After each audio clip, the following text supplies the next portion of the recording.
untuk industri sepak bola dalam konteks Indonesia apa yang paling penting atau yang menjadi prinsip? Kepastian menurut saya. Kepastian dalam industri, dalam kompetisi liga itu penting. Dan Indonesia lemah. Misalnya dalam beberapa kasus, dalam beberapa tahun terakhir kita mengalami kompetisi kepastiannya itu antara iya dan tidak, iya dan tidak. Soal izin kepolisian. Artinya dalam hal kapan kompetisi itu bergulir, bisa iya bisa tidak. Kalau ngomong Juli bisa jadi Agustus, bisa jadi September. Dalam konteks bisnis mungkin ini tidak bagus karena kepastian itu.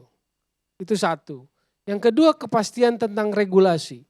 Ketika kita bicara tentang professional league, regulasi harus firm. Nggak boleh ragu-ragu. Saya melihat dalam konteks LIB, operator liga sekarang, dengan kaitan apa yang terjadi, saya menganggap bahwa latar belakang pengambil keputusan atau direksinya itu minim sekali latar belakang sepak bolanya. Kenapa menjadi penting? Karena buat saya pertimbangannya bukan sekedar jualan, bukan sekedar bisnis. Lalu apakah memahami sepak bola bisa sedemikian gampang? Menurut saya tidak. Sebagai contoh di RUT, Pak Ahmad Hadian Lukita, sebelumnya kita nggak pernah tahu berkecimpung di sepak bola.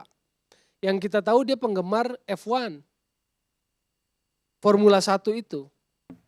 Dir Ops-nya adalah purnawirawan dari kepolisian.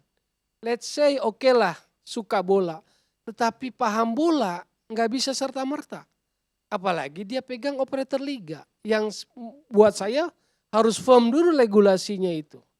Karena dia pegang professional league, top tier atas seperti itu. Bukan sekedar bisnis yang diamankan tapi juga sepak bola harus diamankan. Dua-duanya harus berjalan seiringan.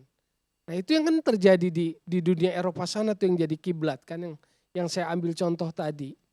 Nah persoalan-persoalan itulah yang kemudian sebetulnya kalau pertanyaan kasarnya apakah jam malam itu yang menjadi pemicu atau itu nggak ada kaitan sebetulnya Pak Kardi. Mau main sore, mau main malam sepanjang aturan pelaksanaan pertandingannya dijalankan dengan firm oleh semua pihak. Regulasinya firm dijalankan oleh semua pihak.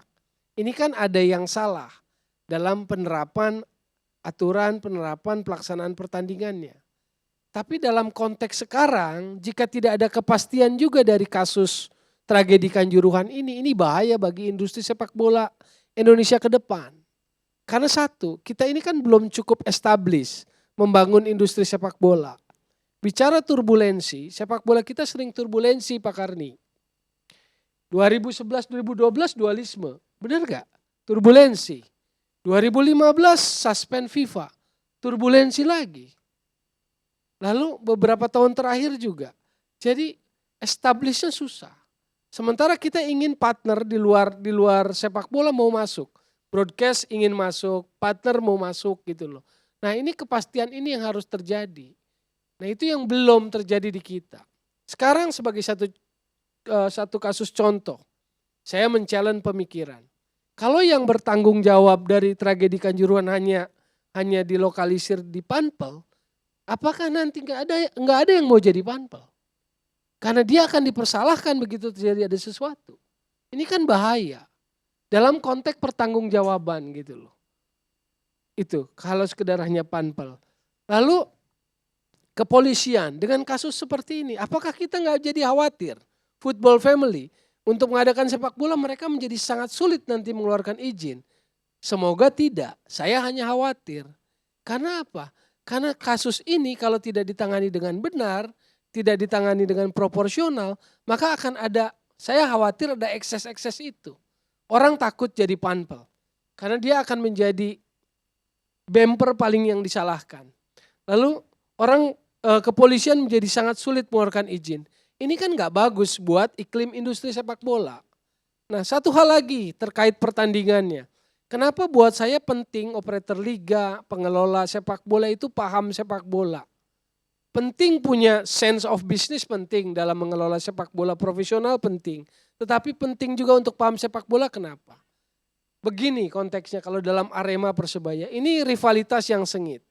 Saya sering bicara tentang rivalitas karena saya nggak mau bilang musuh. Musuh itu kebencian, ada rasa kebencian. Tapi kalau rivalitas itu istilah olahraga, istilah sepak bola, rivalitas. Supaya koridornya jadi tetap terjaga di sepak bola. Arema Persebaya rivalitas sengit, itu tidak bisa dipungkiri. Kalau kita bisa menyelami misalnya menjelang pertandingan ini, 2 pertandingan home sebelum lawan Persebaya, lawan Persija kalah, lawan Persib kalah di Kanjuruhan. Pasti itu kecewa, ada rasa kecewa buat Aremania. Ini hanya asumsi saya ya, sebagai dalam sudut pandang sepak bola. Pasti kecewa Pak Karni pada manajemen Arema, pada klubnya, pada performa klubnya. Begitu lawan Persebaya, ini bahasa orang bola di lapangan tuh begini nih Pak Karni. Supporter tuh, boleh kalah sama situ, boleh kalah sama situ, tapi jangan kalah sama Persebaya. Sama kayak Persib misalnya, boleh kalah sama yang lain tapi jangan kalah sama Persija. Sama begitu juga Persija, boleh kalah sama yang lain tapi jangan sama Persib. Nah dalam sepak bola industri apakah itu penting? Bukan penting. Apakah itu perlu? Menurut saya rivalitas itu normal-normal saja. Kalau kita bisa kelolanya, kalau fanatismenya kita bisa kelola. Di luar negeri, di Eropa, kan derby itu dipelihara. Karena itu jadi value nilai jual tinggi. El Clasico, Barcelona Madrid, kan jadi jualan. Jadi produk marketingnya La Liga. Dikelola gitu loh. Fanatismenya dikelola, penyelenggaraan pertandingannya dikelola. Supporter Madridnya bisa datang ke Camp Nou misalnya. Kalau main di Bernabeu, supporter Camp Nou-nya bisa datang ke Bernabeu. Di Inggris, derby Manchester dikelola. Manchesternya bisa jadi merah apa biru nih pekan ini gitu kan. Belum misalnya antara Liverpool, MU. Di Milan, derby Milan. Siapa yang paling hebat di Milan? Jadi hal di sepak bola itu sebetulnya dalam konteks industri rivalitas itu penting. Tapi kalau nggak bisa mengelolanya, nggak bisa peka, itu yang bahaya. Nah maksud saya orang sepak bola yang bisa baca ini dalam persiapan menjelang pertandingan itu, hal-hal ini nggak kasat mata, tetapi harus bisa dirasakan, dideteksi, antisipasi itu. Nah makanya penting figur-figur bola. Mohon maaf, saya harus menyampaikan catatan kritis di operator liga saat ini orang background sepak bolanya minim.